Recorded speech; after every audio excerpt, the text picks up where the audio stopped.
Howdy, good night. A couple things to remind you. Tonight, in the secondary, we have a social for y'all. There was no comedy show in all of television that equaled the Max Prince show. Well, not in 1953 there wasn't. An hour and a half review every Saturday night, completely live. And now I was actually a writer on it. Oh, sorry. My name's Lucas Creighton. Max was unlike any comedian I'd ever met before. He didn't say funny jokes or tell funny lines. He was just funny. But on camera, when he had to be himself, like introducing a guest, well, he couldn't say 4 intelligent consecutive words without mumbling or coughing. I like Max a lot, mainly because he treated his writers with respect, and he paid them more than anyone else. All young guys now got paid more than the governor of New York. Well, they were funnier than the governor of New York. If I seem a little nervous to you, well, it's because it's only my 2nd week here. One of the other writers left and I'm here on a 4-week trial contract. So if I'm gonna prove myself, I have to do it fast. Problem is, I'm a little shy. But I did manage to get one funny line in on last week's show. Fortunately, Max coughed on that line and no one in America heard it. My entire future depends on me finding a voice for my humor. Or a cure for Max's cough.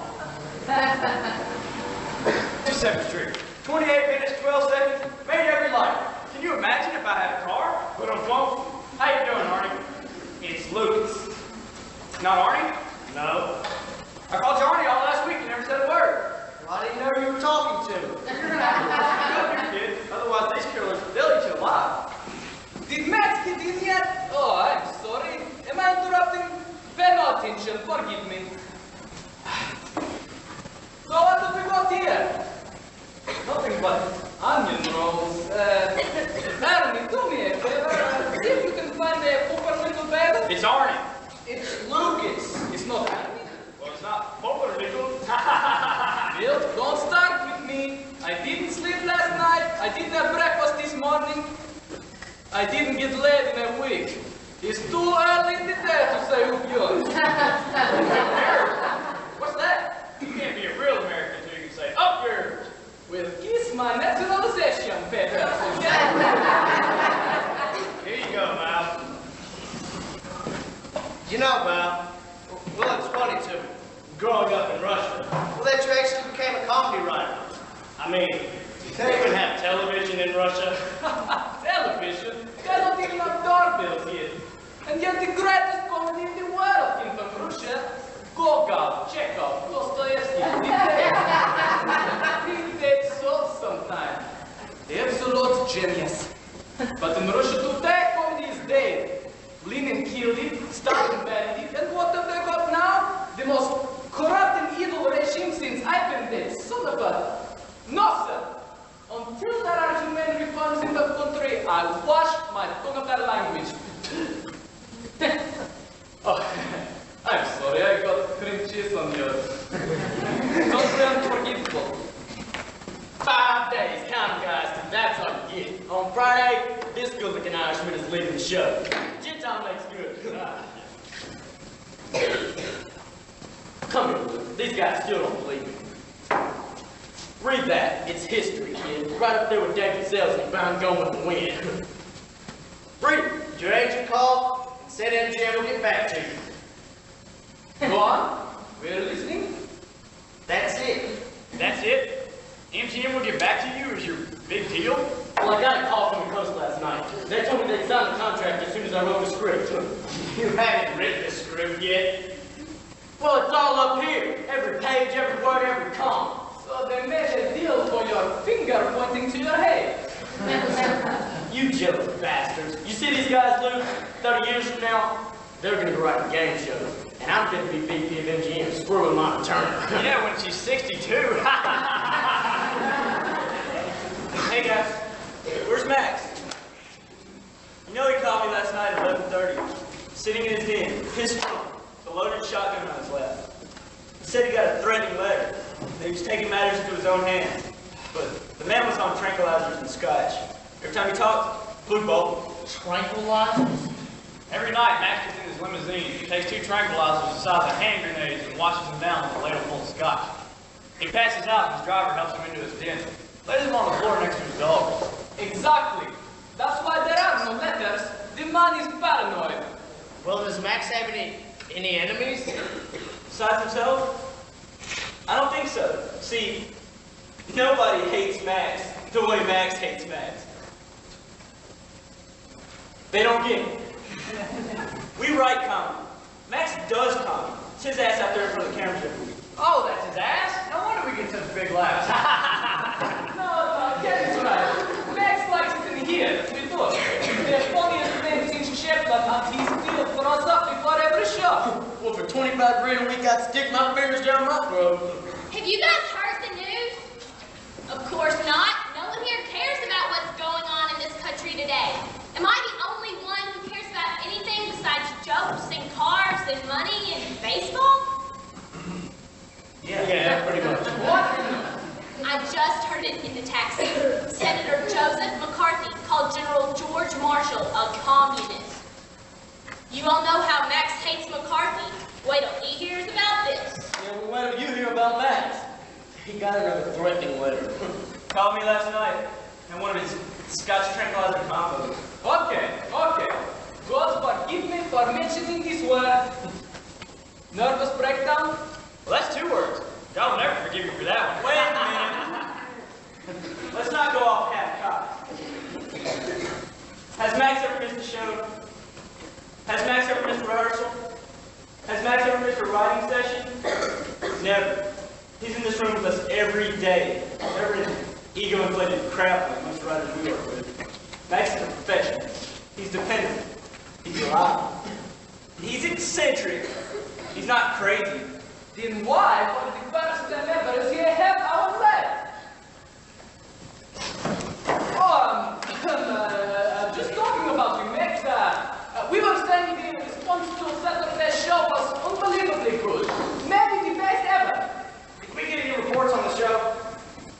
Yes, they said unbelievably good, maybe the best ever.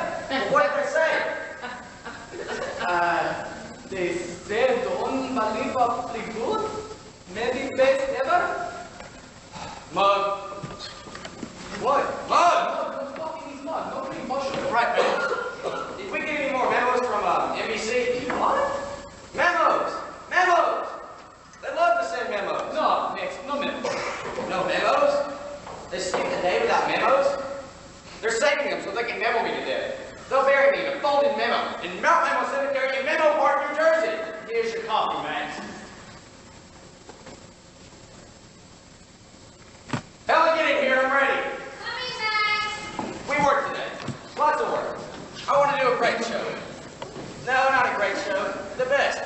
The best show we ever did, you hear? Yeah, Max, it's good to, change it up every once in a while. Here you go, Max. Dry cleaned and pressed. Like always, Max. And check my pockets this time. I don't want my keys pressed. Yes, Max. Oh, and Mr. Revere of NBC, he sent you a big pile of memos.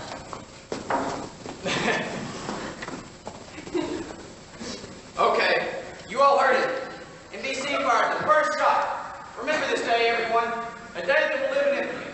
March 6th, 1953. It's March 8th, Max. What are you, an historian? It makes no difference. The battle has started. The lines have been drawn, and now we have to plan our counterattack.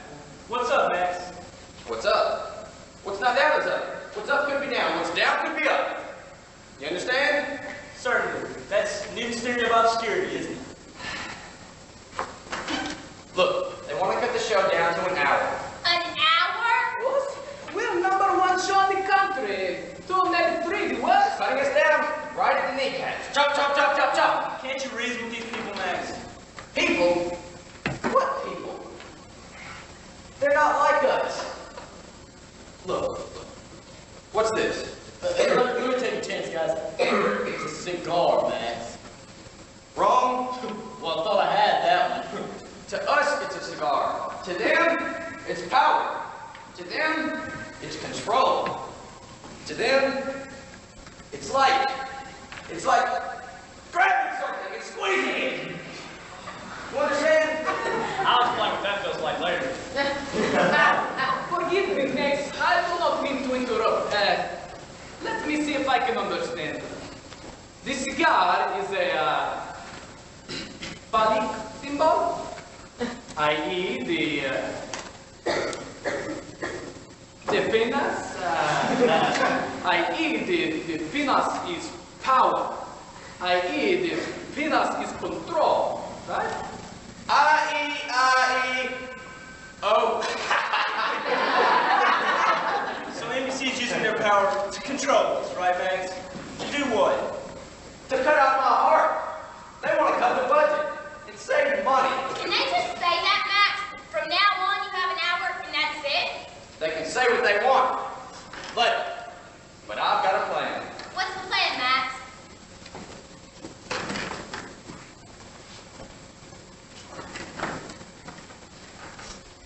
When the Thracians fought the battle of Modena Heights in 354 BC, what did Cyclantus, the greatest military mind in all of history, decide to do? Wasn't Cyclanus the giant with the big eye? Will you let the man finish? What did Cyclantus do, Max?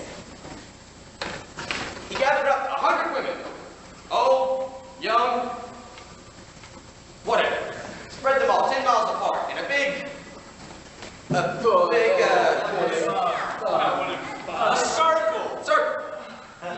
Then in the dead of night, each of the 100 women lit up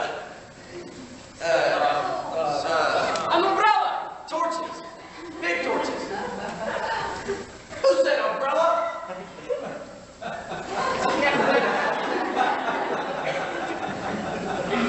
The enemy saw the torches all around them, thought they were surrounded, threw down their arms and sounded surrender. You hear? The surrounded sounded surrender. That's what we have to do. Get 100 women and surround Rockefeller Center? Well, I don't know. I was never in the army. Look, NBC sent me their declaration of war in the mail to my home, where my wife and children sleep at night.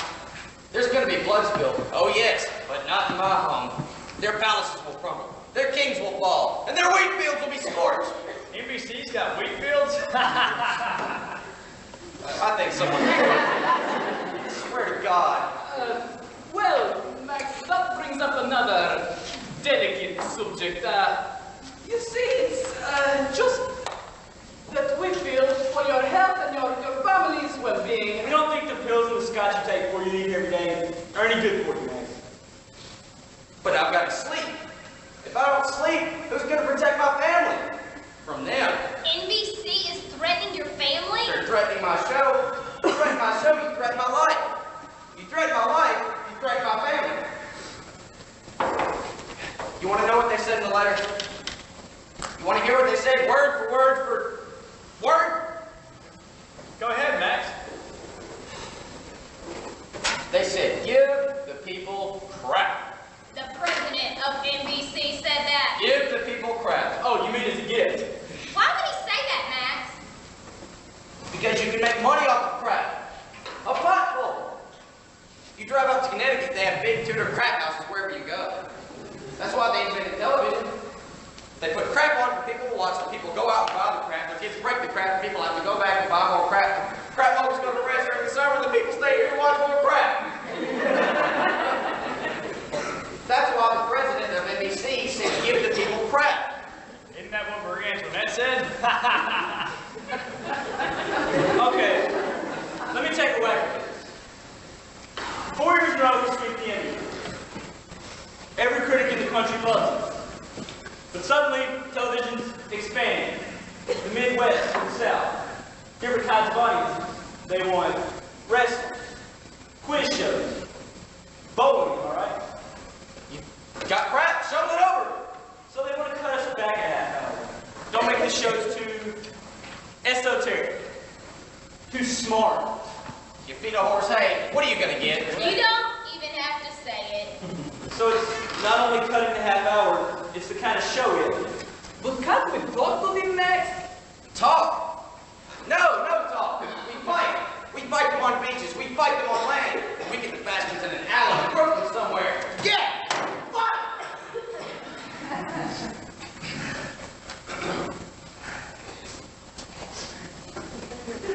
Remember what Churchill said? Never have so many given so much for so few, for For some This ties up with everything going on in the country today. The censorship, the blacklisting, and Senator Joseph McCarthy publicly disgracing a figure like General George Marshall. What? What did McCarthy say about Marshall? You didn't hear it? It was on the news all morning long. Tell it to me slow. I don't want to miss a word. Senator Joseph McCarthy accused General George Marshall of being a member of the Communist Party. God! Somebody trade places with me. Look, Max, you know how you feel. We feel the same way. No, you don't. You don't know how I feel. You want to know how I feel? Go ahead. Ask me. Ask me how I feel. Don't ask him, I'm afraid to see. You don't want to see, don't look. Ask me. We can already see how you feel, Max. You won't see how I feel until you ask. Now ask. How do you feel about McCarthy, Max? Thank you.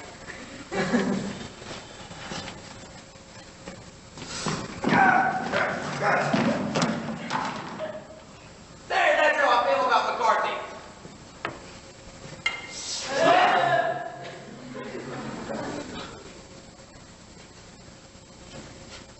I just got an idea for this week's show. What is it, Max? I want to be the Statue of Liberty. I want to wear a gown down to my toes and be painted green. And then I get subpoenaed to Washington. I come in the courtroom and then sitting there looking at me is Senator Joseph McNutcase. McNutcase. We can't say that, Max. Not on the air. Why not? You don't think it's funny? Yeah, it's funny. I don't think 8 years in jail would be funny. Can't say McNutcase. How about McBurger?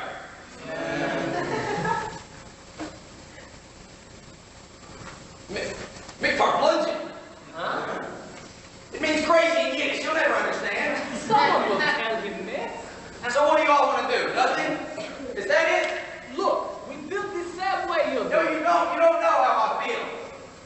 Look, I'm not lying down. I'm not doing nothing. I've got to make some kind of stand, like my Spartacus in the war against the Byzantines. So what is it you suggest we do? We quit. We line up outside the door with our hands in the air like the heroes of Bataan. No show Saturday. That's what Patrick Henry said. He said no show Saturday. Look, if we quit, Max, they'll sue us. Look, are you with me? Because if one of you doesn't want to quit, I don't want you here. You can leave. Oh, yeah, that'll show them, Max. That's it. I'm calling them now. Well, hold on, Max. If we quit, maybe they'll just find somebody else that, doesn't mind giving them crap. Someone else's crap isn't mine. You know who said that? Why don't you tell us, Max? We'll all get it wrong. It's in the Bible. You have to look for it. Someone else's crap isn't mine is in the Bible, Max. Wait, Could you hold, please? Bottom of page 162. You think I memorized the whole Bible, for Christ's sakes? Max, it's a dumb idea. You worked your whole life for this show. You really think ABC or CBS or anything, they have corporate minds, Max. If they could get a TV set to turn out sausages, we'd all be pigs instead of writers. They're not interested in culture. Maybe if Van Gogh and Goya were wrestlers, they'd put them on Friday nights. If we quit, Max, they win. I mean, we give up half an hour to Miss America, beat the clock. We stay, Max. We do what we've been doing for years. And we do it better. We keep doing it. Do you know why?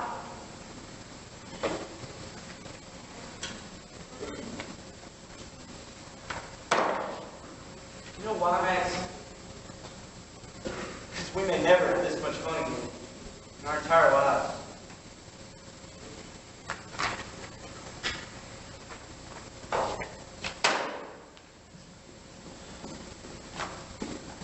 He's on the phone, Max. Mr. NBC. He's waiting. Well, I'll take it in my office. Listen, guys. Ira's here. He's washing his face. He doesn't look too good to me, but I guess he'll be up in a minute. Listen, guys, about what happened last night at Max and NBC. Is somebody crying? I'm sorry, it's me. I need a release. Is this gonna take long? Because we've got business here. I'm sorry, is it annoying you? No, but if you can do it later, maybe? All right, leave her alone. Wait a minute! Wait a minute, the baby's coming! Oh, it's moving up towards my head! Look out of my eyes! They're cutting someone from the writing staff. And that's it. Unless one of us comes up with an unforeseen miracle. I can't breathe. I can't catch my breath. I think it's a heart attack. Could be a stroke. But don't panic. Don't panic. Just do exactly what I tell you. Call Columbia Presbyterian Hospital. Tell them I need a refill on my prescription from Dr. Snyder. I don't remember the name of the drug. Zodio, Prozac? No. Oh, what the hell was it? I can't get it out of my brain. This garbage is joking me. Don't call my wife. No? Maybe you should call her. But don't tell her it's a stroke. If she thinks it's a stroke, she'll call my mother. I can't talk to my mother. She drives me crazy. Isn't it, guys? Here I go.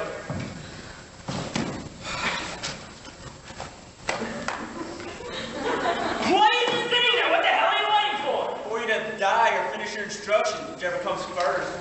You think this is a joke? You think this is funny? You think I'm coming here with this pain so bad? Wait a minute. Wait a minute.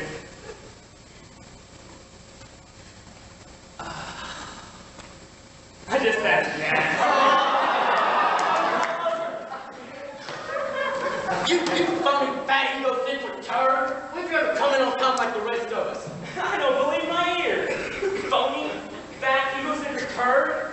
Is that what Ireland sent us? We could have had Keats. We could have had O'Casey. We could have had George Bernard Shaw. But no, we get stuck with an illiterate anti-Semite immigrant who failed streetcar conductor school. My family, all brilliant Talmudic scholars, nearly drowned coming over on the boat to America because your government people kept beating the crap out of the captain. We have to keep on making racial jokes, Jewish jokes, Irish jokes. Hasn't America progressed beyond that?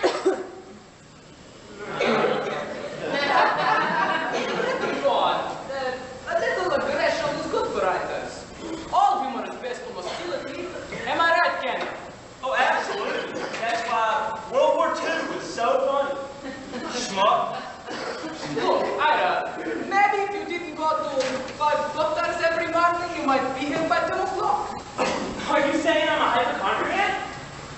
I've had this throat problem for like 6 months. This thing could be cancer. They don't want to tell me. Well, then have them call me and I'll tell you, Ira. You leprechaun. I've been carrying you on this show for 3 years. Well, what do you want? A phony contest? You want to take on all Christianity? Funny against funny? Broader work? I'll bet my shoes. My $65 genuine alligator Corzon against your $8.95 Tom McCann funeral parlor shoes for dead meat. Okay, then name your game. We don't have time for these. Okay. Nobody wins. Tell me, I didn't just see that. Ira, go down there and get my shoes.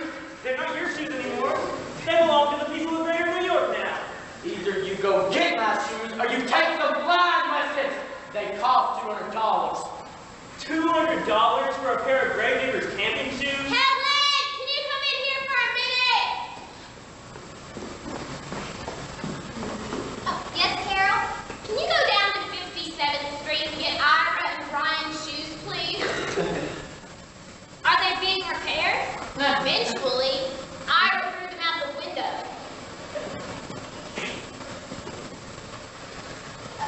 Well, you should have asked me, Ira. I would have taken them now.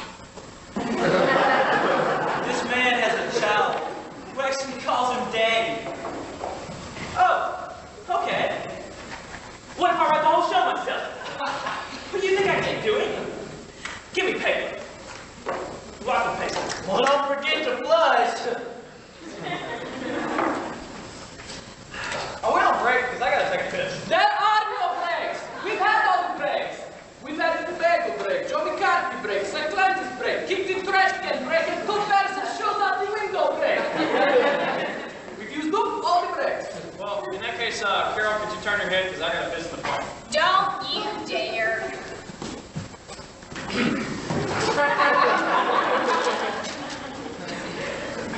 So, how'd that call with NBC go, Max? The call with NBC? Oh, well, the call with NBC went fine. You want to give us any details, Max? Any changes? Changes? Well, let me see. Oh, yes. First, they want to cut the show back to an hour. This year's fine, next year it's an hour. Then they want approval of all the sketches, they want to cut the budget, and they want to put an observer on the show. That's all. That's the only changes. Just minor stuff. And this is all fine with you, Max? No, it's fine with them. Them is fine. We is not so fine yet, but we'll wait till they get planned. Then we'll be fine. Well, what's the Observer gonna do, Max? The Observer? Well, I'm sure the Observer's going to observe. He'll be around the show observing the coffee, the cream cheese, the potato chips. Maybe he'll come here and observe us working. Observe Ira coming in late. Or then maybe, if the Observer's not through observing, he might observe me getting upset that he's observing me. Then he might observe me taking the phone and smashing it on the floor.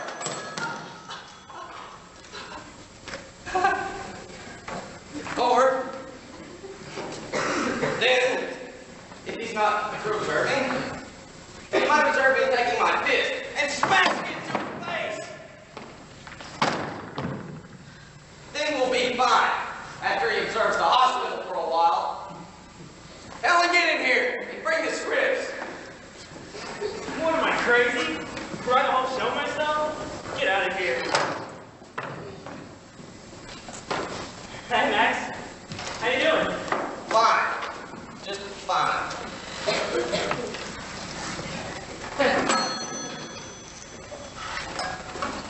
Well, open up to the first page. It's Cassius's line.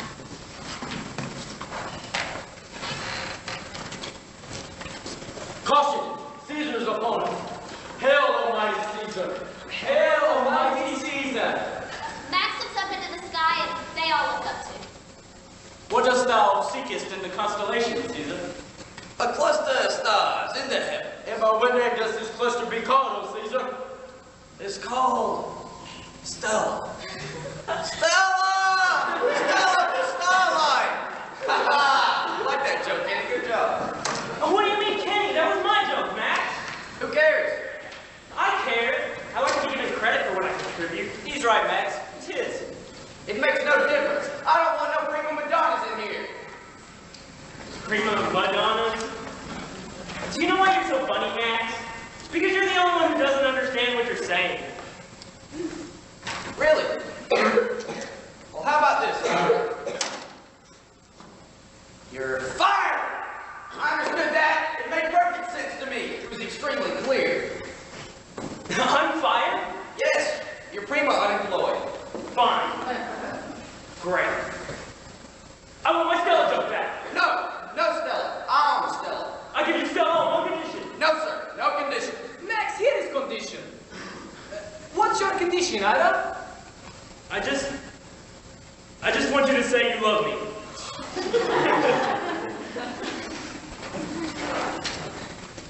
Love him? Love that? He steals my Stella and wants my love. You Dracus, Fracus, Focus, Ducus. I want my salary back. 4 years salary. And I want my home tax. And the little toy truck I sent your kid. Excuse me, sweetheart. Okay. I took Stella. I can out-crazy you anytime, Max. Paste it back in the paint, Ira, or I'll staple your brain to the wall. I gave you your chance and you fired me. You want to tell me you love me? Fine. Say goodbye to Stella. Tell you something. It's a funny joke, but it tastes like crap.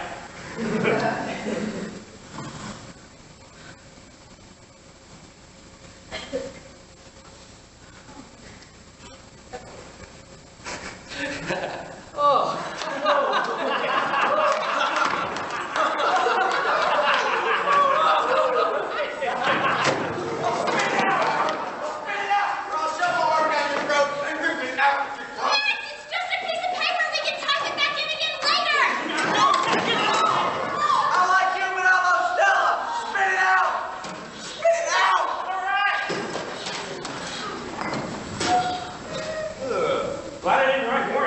But you did. Put it back in the script. You mean that? No, we can type it back in again. The Smithsonian will pick that up later. All right, I got what I wanted. Now I love you, you bastard. Hurry up, back to work. Caesar has the next one.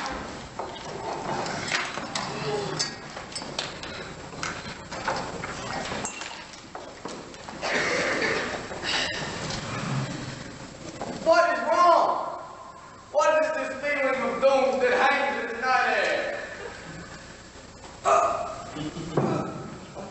What is this 12-inch kitchen knife doing in my back? Oh boy, this hurts. Oh, Valdez, dost thou forgive me, Caesar? Brutus! Brutus! My brother! I depended on thee. I counted on thee. I could have been a contender. Then punch another dagger in. Taxi. The deed is done. Caesar reigns no more. It stopped raining. Oh, We pray for your soul, Caesar.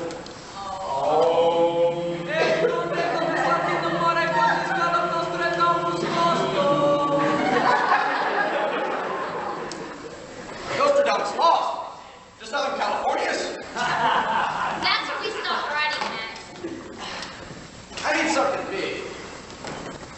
Something to end my speech. I got it. You pull yourself up off the ground, and you get on one knee, and you spread your arms out to Rome. And then you sing.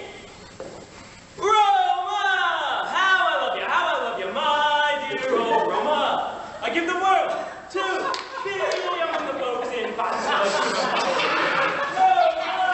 How I love you, how I love you, my dear old Roma. The folks at home will see me no more. Till I reach the back of the show. Man's crazy. We're putting the script. Let's get lunch.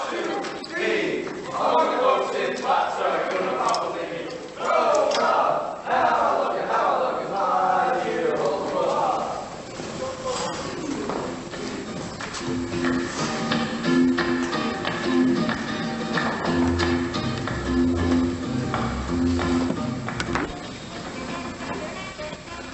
Well, we wrote that week's show, and the next week's show, and the next 2 months' show. The quality was there, but the ratings weren't. America wanted comedy closer to their own lives. Julius Caesar wasn't as calm to them, and kids named Beaver and fathers who knew best. Max never really had to fire anyone, though. Well, because Brian soon left for Hollywood. There was a definite air of gloom around the office, mainly because Max was becoming more and more disoriented every day. But it didn't stop Max from throwing his annual festive Christmas party. To be honest, we were all a little frightened. Well, because until now we all had each other to lean on. But like little chicks leaving the nest, we soon know the fear, the panic, and the courage needed to fly by ourselves.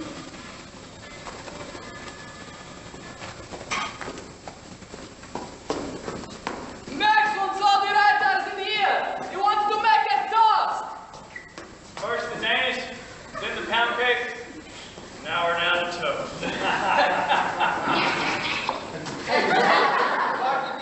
Practically on Christmas Eve. And put the pop on the blacklist. Now the pop can work in TV on the movie. Can you imagine how drunk I must be to say that? We've got a camera. I want you to see what success looks like. Brian, I heard you were in town. Right. Right? Is that you? Now where the hell were you? You just noticed that I've been gone for 3 months? Hey, Brian, have you had enough? What? Oh, I'm so pissed. I don't give a crap. Russian humor. It's funnier if you're on a roll. So what are you staying out there now, Brian? Oh, a little place in the hills looking over Yvonne and Carlo. God, I'd give anything to live in Hollywood. Well, that's just about all it takes, honey. Ryan, I heard you were in town. Come here. I haven't cooked a Gentile in so long. Oh my God, is that cashmere? 100%. Well, you look terrific, Mama. Heard you had a boy. No, a girl. Oh, don't worry, you'll grow out of it. Will someone take my turn with Max while he's throwing up? I fish this out of the John so much, I feel like a lifer. Brian! That's great, Brian. I never heard a pack of camel talk before. Max looks terrible, Kenny. What's he been drinking? How should I know? The man said roast beef sandwich, the size of a beauty. You couldn't stop him? With what, a harpoon? Go on, Kenny, you're on a roll. Well, if I was on a roll, he'd eat me too. I just got back from St. John's Hospital. I had a funny feeling in my back, like the broken spine. Hey, Brian. So where's Max? Hey, Max! We were waiting for you. Brian is here. Did you see Brian? Hey, Max, I just stopped in from the coast to say hello. Are you feeling any better, Max? You want to sit down, Max? Here's your chair. I wonder if he hears us.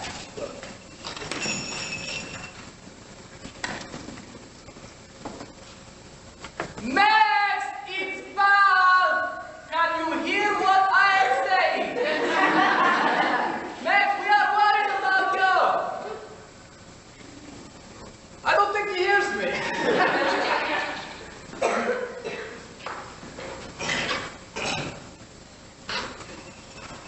Please forgive me.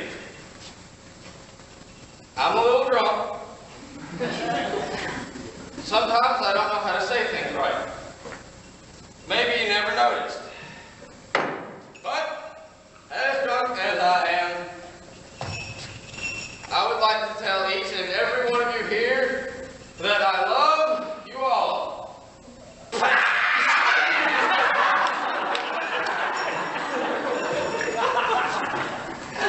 Woo, why is that so hard to say? We never said it in my family. We said eat. Eat was love. Potatoes was love. Brisket of beef was a lot of love. You can ask Ira. I don't say it much. He doesn't say it much. Screw it. I'm going to say it. I love you. I love you. And I love you. Woo, that makes me hungry.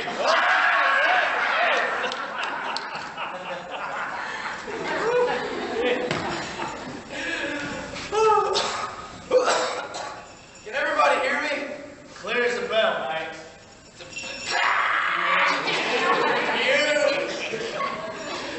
I was back in my office and I puked out the window. I think I hit a bum on the street.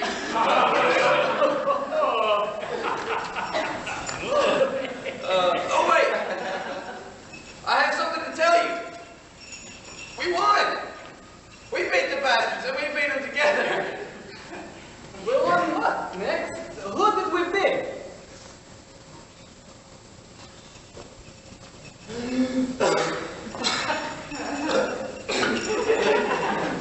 NBC at 5:27 tonight. December 24th, 1900 and it doesn't matter. But we beat them and we got what we wanted. So what was it? A new contract? Better. What's better than a new contract, Max? Freedom. Independence.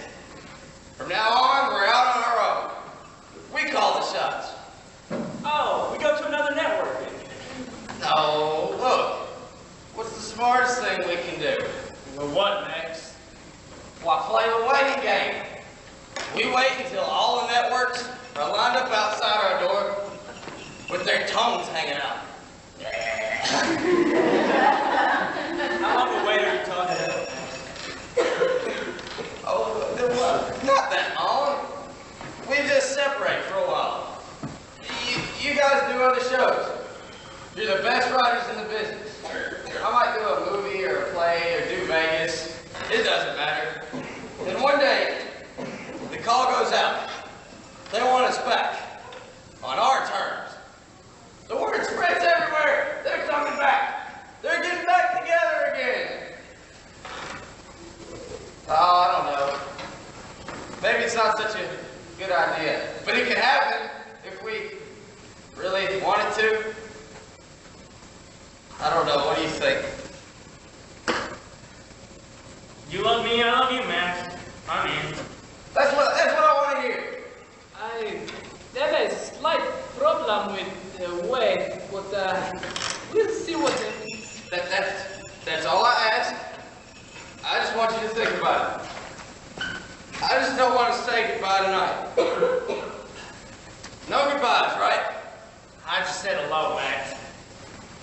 ready to say goodbye. Helen, get in here. Where are you? Go get my saxophone. I'm gonna play Sleigh Bells Roasting on an Open Fire.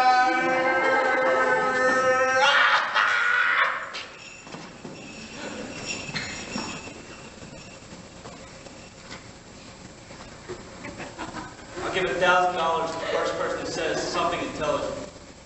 I think you just want it yourself. He didn't really mean wait 10 years, did he? No, that's just a metaphor. For what? Wait 10 years.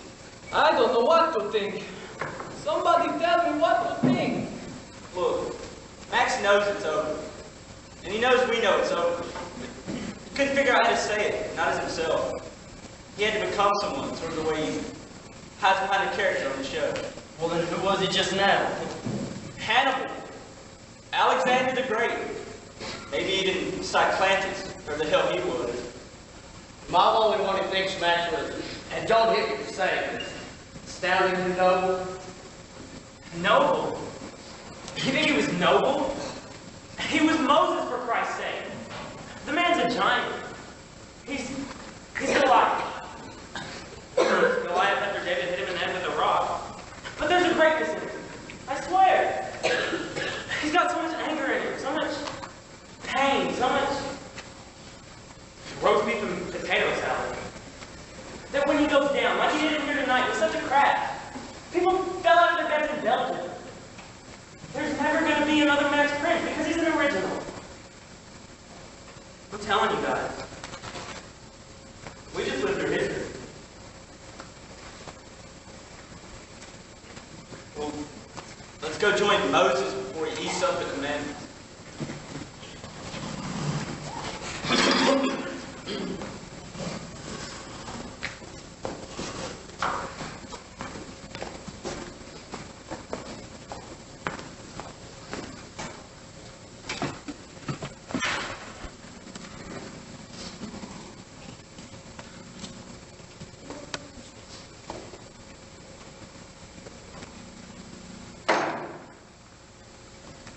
I would have followed Max to the ends of the earth. But the earth went off the air June 1st and we all went our separate ways. Some up, some down. Some struggled. Some had more babies. And one, like Brian, died much too young. Helen went off to law school and God knows what happened to her. But the most amazing thing did happen. On the very last day of the very last show of the season, the newspaper announced the United States Senate would vote 67 to 22 to censor Joseph McCarthy for conduct unbecoming a senator. His days were numbered. That night,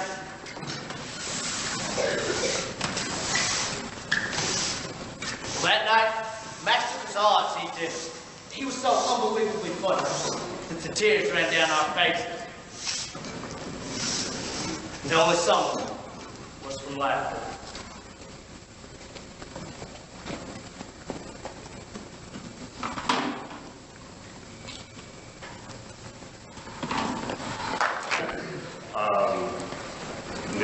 Neil Simon. Good stuff. I think it's a fun script. It's quite apparent that you guys are having a good time with it up there as well. And I like some of the hookups. Production very nice, very much. All those different characters do have lives of their own, as we see them out here. They're very distinct. I like to see that. It's hard to do, especially when you're doing cutting from a play as well. And you're saying, how do we keep all these things in here that make each person have his or her own particular personality, their own particular life, and contribute to telling the story, which we did very well. Got the whole idea all the way through, the issues at the beginning, the problems, and then moving into this other scene where it all gets summed up in the narration, beginning and end, which really ties everything together. So I think we did a good job of working with the script and then giving a life to each one of those characters. They came across, I thought, very well. had a little difficulty on occasion, and some of this is how you were delivering lines, and some of it is a matter of waiting for laughs. There were a few times, especially early on, getting your legs on this, where people in the audience were responding very nicely to what you were giving them. I mean, you were doing all the right things, and you were getting the laughs, you were getting the nice reactions from the house, but then people kept on talking, didn't wait for the laughs, and so we missed. Yeah, oh, I know, I understand, you're scared for time. It's always one of those pressures that you deal with, but it's so important for comedy that we hear the words. The words are very important. The other part of it, though, is that I think, perhaps again, because you're concerned about time, some things were rushed, and whenever we rush things, when we speak up, we become inarticulate, so we miss some things. And then on top of that, when you're dealing with heavy accents, yes, right, which is fun. I mean, don't get me wrong, very lovely accent for him. And things of that sort. But then, we have sometimes some problems in hearing the words. And when you have all of that mixed in with ethnic jokes that depend on the words for us to really get them, then I'm sorry we do lose a little bit there. However, I did think that the dialect was good. One of the things about Max, actually you are, the final scene. You're a good drunk. You really are. You too. By the way. Whether that's practice or not, I don't know. Well, maybe it is. But, the drunk sequence, it worked out very well for each of you particularly. But on Max, so much of the beginning of the play before Max enters is preparation for Max.